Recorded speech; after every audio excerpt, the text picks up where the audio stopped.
Good evening সবাইকে। তো আজকের এই ক্লাসটিতে আমরা আলোচনা করব বিষমতার পরিমাপ বলতে কি বোঝায়, বিভিন্ন প্রকার বিষমতার পরিমাপগুলো কি কি, এর সঙ্গে রেঞ্জ বা প্রসার কাকে বলে ওর ধারণা, ওর সুবিধা অসুবিধা, সঙ্গে গুরুত্ব।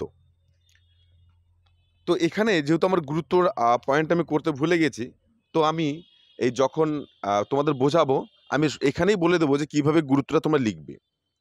সঙ্গে একটা কথা বলি যে তোমরা যারা করে এই ক্লাসটিতে বা আমার এই চ্যানেলটিতে নতুন, তোমরা প্রত্যেকেই এই ভিডিওর ডেসক্রিপশন বক্সে একটি টেলিগ্রাম গ্রুপের লিঙ্ক দেওয়া থাকবে, সেখানে তোমরা জয়েন হবে। যদি কারো এই পিপিটিটা অর্থাৎ যে ক্লাসটা আমরা করছি, যে নোটটার কথা বলছি, এটা যদি কারো দরকার হয় তোমরা ওখান থেকে পেয়ে যাবে।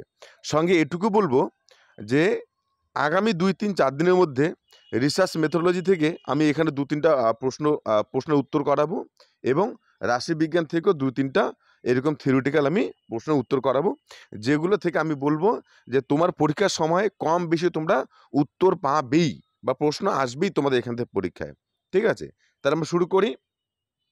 তো সবার আগে তোমাদের একটা কথা মাথায় রাখতে হবে যে যখনই এই যে মেজার্স অফ ভেরিয়েবিলিটি বা ডিসপারশন, এই ধারণাটা তোমাদের জানতে হবে। তো তার আগে তোমাদের এখানে আরও একটা কনসেপ্ট তোমাদের জানতে হবে, সেটা হচ্ছে কি কেন্দ্রীয় প্রবণতা কাকে বলে বা তার পরিমাপগুলো সম্পর্কে, এবং তারপর কি আছে বিভিন্ন প্রকার বিষমতা, তাহলে ওর শ্রেণীবিভাগটা আমরা এখানে জানবো। তো তাহলে এখানে প্রথমে কেন্দ্রীয় প্রবণতা বলতে কি বোঝায় এটাকে আমরা বুঝি। তাহলে কেন্দ্রীয় প্রবণতা কি?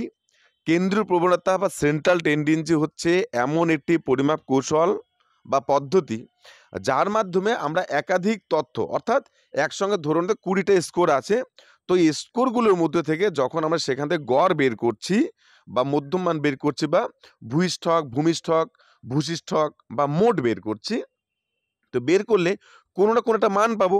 তা সেই মানটা দ্বারা কি করা হচ্ছে, সেই সমগ্র যে তথ্য রাশিটা আছে বা স্কোয়ার গুচ্ছটা আছে, সেটার কিন্তু একটা ধারণা পাওয়া যাচ্ছে। ঠিক আছে, এখানে আমি আরও একটা কথা বলি। আমি এটা একটা উদাহরণ হিসেবে তোমাদের বলছি। মনে করো যে তোমরা যে ক্লাসেই পড়ো, তো তোমাদেরকে একটা প্রশ্ন করা হচ্ছে যে তোমাদের এই যে তোমরা যে ইয়ারটা ছেড়ে আসলা তোমাদের স্কুলে বা তোমাদের কলেজ থেকে, তো তাদের রেজাল্ট কীরকম হয়েছে। তো যদি এরকম প্রশ্ন করা হয়, তাহলে দেখবে তোমরা কিন্তু হুট করে কিন্তু বলে দিতে পারবে না যে রেজাল্ট ভালো হয়েছে বা খারাপ হয়েছে। আর যদি বলে দিয়েও থাকো, তাহলে এই বলার পরেও কিন্তু সেই উত্তরের মধ্যে একটা ভুল থাকবে। কেন? তার কারণ তুমি হয়তো বললে যে আমরা 40 জন পরীক্ষা দিয়েছি, 40 জনের মধ্যে রেজাল্ট ভালো হয়েছে, এই কারণে বললাম যে বেশিরভাগ 60, 70, 80 এরকম নাম্বার পেয়েছে। কিন্তু এই 40 জনের 60, 70, 80 তো সবাই পায়নি। এবার পেলেও 2, 3, 4, 5 জন বা 10 জন পেয়েছে, এবং 10 জন ফেল করে গেছে। তাহলে সেখানে কি হচ্ছে, তাহলে যারা ফেল করে গেছে এবং তাদের রেজাল্ট, যারা এবং মানে খুব ভালো নাম্বার পেয়েছে তাদের রেজাল্ট, এই দুটো রেজাল্টকে কিন্তু একসঙ্গেই কিন্তু যুক্ত করে বা একসঙ্গে দুটো সমস্ত নাম্বারগুলো থেকে যোগ বের করে গড় বের করে, সেই গড় থেকে কিন্তু তখন তুমি বলবে যে হ্যাঁ আমাদের রেজাল্ট ভালো হয়েছে বা খারাপ হয়েছে। আমরা সবাই ফার্স্ট ক্লাসের মধ্যে আছি, সেকেন্ড ক্লাসের মধ্যে আছি বা এত পার্সেন্টেজের মধ্যে আছি। ঠিক আছে, তাহলে বিষয়টা কি দাঁড়াচ্ছে যে যখন আমরা একগুচ্ছ রাশিমালা থেকে বা একগুচ্ছ রাশি থেকে যখন সঠিক একটা সিদ্ধান্তে পৌঁছাতে পারবো বা সঠিক একটা প্রতিনিধিত্ব করে মান বের করতে পারবো বা একটা মান পাবো, সেটাকেই কিন্তু বলা হচ্ছে কিন্তু কেন্দ্রীয় প্রবণতা। তার কারণ যে ছেলেটা 80 পেয়েছে, যে ছেলেটা হয়তো 30 পেয়ে ফেল করেছে, তাহলে যে 80 পেয়েছে তাকেও ওই যে প্রতিনিধিত্বকারী যে মান বা গড়, সেটার উপর নির্ভর করতে হচ্ছে যে তার রেজাল্ট হচ্ছে এই রকমের, এবং যে 30 পেয়েছে তারও কিন্তু রেজাল্টটা নির্ভর করছে যে তার রেজাল্ট হচ্ছে এই রকমের বা সেই প্রতিনিধিত্বকারী মান সেটা। এবার কথা হচ্ছে যে তাহলে স্যার এটা আমরা বুঝলাম কেন্দ্রীয় প্রবণতা, তাহলে বিষমতা কোনটা? তাহলে বিষমতাটা হচ্ছে এটাই যে আমরা যে মানটা পেলাম, সেই মানটা হয়তো দেখলাম যে 30 থেকে 80-র মধ্যে এই 40টা নাম্বার আছে, সেখান থেকে গড় করে কোন একটা মান পেলাম, হয়তো 60 বা 55 পেলাম। তাহলে এই যে 55 যে নাম্বারটা পেলাম, 55টা যে নাম্বারটাতে 55 বা 56 সেটার সঙ্গে তো রিলেট হচ্ছে, কিন্তু তার আগে বা পরে যে মানগুলো আছে সেটার সঙ্গে তার কিন্তু সেরকম কিন্তু সম্পর্ক পাওয়া যাচ্ছে না অর্থাৎ এই যে একটা 30 পেয়েছে, একজন 80 পেয়েছে, তাহলে এর মধ্যে কিন্তু একটা ব্যবধান লক্ষ্য করা যাচ্ছে। তাহলে এই যে ব্যবধান যে আছে এটার সঙ্গে এর পার্থক্য বা দূরত্ব, এই দূরত্বটা বা এই যে চ্যুতিটা যে আছে, ব্যবধানটা আছে, এটা নির্ণয় করার জন্য যে কৌশল, সেটাকেই কিন্তু আমরা বলবো বিষমতার পরিমাপ বা মেজার্স অফ ভেরিয়েবিলিটি। আশা করি তোমরা এখানে এই উদাহরণটা দিয়ে তোমরা বুঝে গেছো। এমনকি পরীক্ষার সময় তোমরা এই উদাহরণটিও লিখতে পারো, ঠিক আছে, যে এমন করে আমরা বিষমতার পরিমাপটাকে আমরা গ্রহণ করব। এবার এখানে আমি এই জন্য কি করেছি, এখানে আমি দুটো দল প্রথমে ভাগ করে দিয়েছি, যে 50টি ছেলে এবং 50টি মেয়ে, এই দুটো দলে ভাগ করে দিই, এবং ভাগ করার পর দেখা যাচ্ছে যে ছেলেদের মধ্যে 20 থেকে 80 এরকম একটা, এবং মেয়েদের মধ্যে 35 থেকে 65 এই নাম্বারগুলো পেয়েছে। তাহলে এটার মধ্যে দেখা যাচ্ছে কি, যে যাদের মধ্যে যত বেশি বিস্তৃতি আছে তাদের মধ্যে সেই যে বিচ্যুতি সেটা তত বেশি, যাদের মধ্যে যত কম আছে সেটা বিচ্যুতি তত কম। তাহলে এটা কিন্তু আমি একটা তোমাদের এক্সাম্পল দিয়েছি, তোমরা যদি একবার মন খুলে ভালো করে পড়ো, আশা করি তোমরা এখান থেকে বুঝে যাবে। তাহলে এখানে আমরা এক কথায় তাহলে কি বলবো, যে মেজার্স অফ ভেরিয়েবিলিটি বা বিষমতার পরিমাপ বলতে কি বোঝায়? তাহলে এখানে আমরা এক কথায় এটা বলবো, যে সুতরাং আমরা এক কথায় বলতে পারি, এক স্কোর গুচ্ছের বিষমতার পরিমাপ বলতে বোঝায় স্কোরগুলি গড়ের চারপাশে কত দূর পর্যন্ত বিস্তৃত, বা গড়ের সঙ্গে স্কোরগুলি কতটা পার্থক্য রয়েছে বা কতটা সম্পর্কে রয়েছে, এবং স্কোরের সাথে গড়ের পার্থক্য যত কম হবে বিষমতা তত কম। তাহলে অপরটি লাইন যত বেশি হবে তাহলে তত বেশি, ঠিক আছে। তাহলে এই কারণে শিক্ষামূলক তথ্যের ব্যাখ্যার জন্য বা তাৎপর্য ব্যাখ্যা করার জন্য আমরা এই কেন্দ্রীয় প্রবণতার সঙ্গে সঙ্গে বিষমতার যে প্রবণতা আছে, বিষমতার যে পরিমাপ আছে, এটার আমরা ধারণা অর্জন করব, এটাকে আমরা এইভাবে দেখব। ওকে, এবার এই যে বিষমতার যে পরিমাপ আছে এর শ্রেণীবিভাগগুলো কি কি দেখো। Classifications of measures of variability, এটা তাহলে আমরা কিরকম, আমরা এই যে মেজার্স অফ ভেরিয়েবিলিটি আছে এখান থেকে আমরা এই 5টি পদ্ধতির মাধ্যমে আমরা এই মেজার্স অফ ভেরিয়েবিলিটি করে থাকি। এবার এখান থেকে আমি তোমাদের একটা প্রশ্ন করব, যে এই যে এখানে যে 5টা প্রকারভেদ দেখছো, তো এখান থেকে এডি, কিউডি, এসডি এবং ভেরিয়েন্স, এই 4টা সঙ্গে প্রসার, কেননা প্রসারটাকে পরীক্ষার সময় খুব কম দেয়, কিন্তু দেয়, তাহলে এটাও আমাদের ভুললে হবে না। তাহলে এখান থেকে এই যে গড় বা রেঞ্জ বা ভেরিয়েন্স, চতুর্থাংশ বিচ্যুতি বা কিউডি, এইচডি, এগুলো কাকে বলে, এদের গুরুত্ব, এদের বৈশিষ্ট্য, এদের সুবিধা, এদের অসুবিধা, এটা জানা, সঙ্গে সূত্রগুলো, যে আমরা বিন্যস্ত স্কেলের জন্য কি সূত্র ব্যবহার করব, অবিন্যস্তর জন্য আমরা কি সূত্র ব্যবহার করব। তাহলে এই যে বিষয়গুলো যে আছে, এই যে আমি প্রত্যেকটা ইউনিট থেকে যে প্রশ্নগুলো পড়লাম, এগুলো থেকে তোমাদের পরীক্ষার প্রশ্ন আসবে, মানে এসে বসে আছে।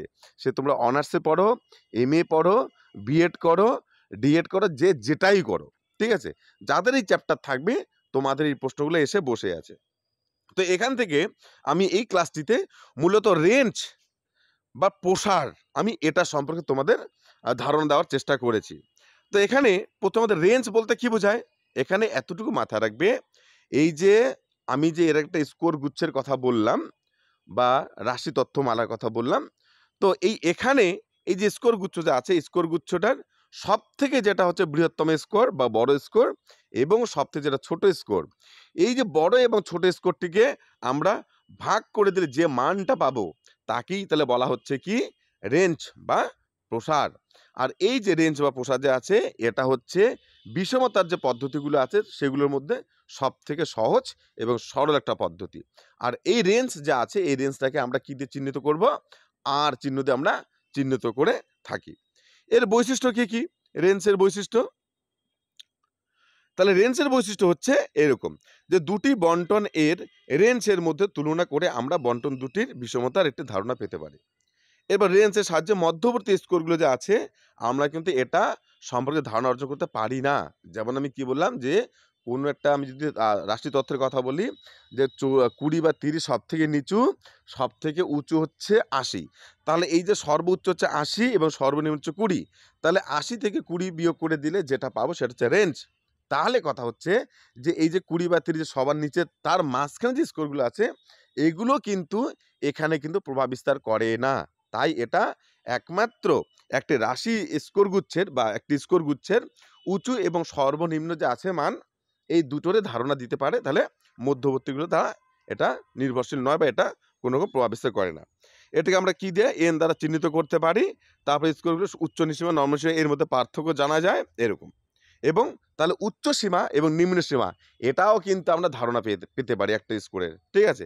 এবার সুবিধা কি হয়, এটা সুবিধা কি, এটা হচ্ছে এই যে বিষমতার পরিমাপ আছে, এই বিষমতা পরিমাপের সব থেকে সহজ সরল পদ্ধতি, তাই এটা একটা সুবিধা। কেন, এর মাধ্যমে আমরা কিন্তু একটা রাশি তথ্যের একটা বেসিক যে ধারণা এটা কত দূর পর্যন্ত বিস্তৃত আছে বা ঊর্ধ্ব সীমা নিম্ন সীমা কি বা কত দূর, এটাও কিন্তু আমরা পেতে পারি। তাহলে এগুলো এর মধ্যে সুবিধা হিসেবে রয়েছে। অসুবিধাটা কি, তাহলে এই যে রেঞ্জ বা প্রসার আছে এর প্রধান যেটা অসুবিধা সেটা হচ্ছে এর সাহায্যে আমরা কিন্তু একটি রাশি তথ্যের উঁচু এবং নিচু অর্থাৎ ঊর্ধ্বসীমা এবং নিম্ন সীমা বাদ দিয়ে মধ্যবর্তী যে স্কোরগুলো আছে আমরা কিন্তু এটা সম্বন্ধে ধারণা অর্জন করতে পারি না। এটা হচ্ছে সব থেকে একটা বড় একটা সমস্যা। এরপর কি হচ্ছে, এই যে এক্ষেত্রে প্রতিটি মানকে আমরা ব্যবহার করতে পারি না, ঠিক আছে, তাহলে এটাও একটা অসুবিধা। তাহলে এটির সাহায্যে কি হচ্ছে, আমরা মুক্ত প্রান্ত শ্রেণীবদ্ধ পরিসংখ্যান বিভাজনের ক্ষেত্রে উপযোগী নয়। অর্থাৎ এটা এই যে একটা সমগ্র যেটা ডেটা আছে বা স্কোর গুচ্ছ আছে সেটা সম্বন্ধে শ্রেণীবদ্ধ পরিসংখ্যা, অর্থাৎ আমরা যে একটা গ্রুপ মাফিক যে একটা কাজ করবো বা জানবো সেটা কিন্তু আমরা কিন্তু এই তথ্যের মধ্যে আমরা করতে পারি না। তো সকল ছাত্রছাত্রী যারা, আমি তোমাদের প্রত্যেকেই বলবো যে তোমরা আমার এই কয়েকদিনের ক্লাসগুলো লক্ষ্য রাখবে, দেখবে যে তোমরা এখান থেকে তোমরা প্রত্যেকটা ক্লাসে তোমরা এখান থেকে কমন পাবেই। তাহলে তোমরা যারা নতুন তোমাদেরকে অবশ্যই বলে চ্যানেলটি সাবস্ক্রাইব করো এবং টেলিগ্রাম গ্রুপে জয়েন করো এই পিপিটিটি যদি কারো প্রয়োজন হয় তবে। ধন্যবাদ সবাইকে, আশা করি তোমাদের পরীক্ষা ভালো হয়েছে এবং আগামীতেও পরীক্ষাটা ভীষণ ভালো হবে। আবার সবাইকে ধন্যবাদ, গুড ইভিনিং।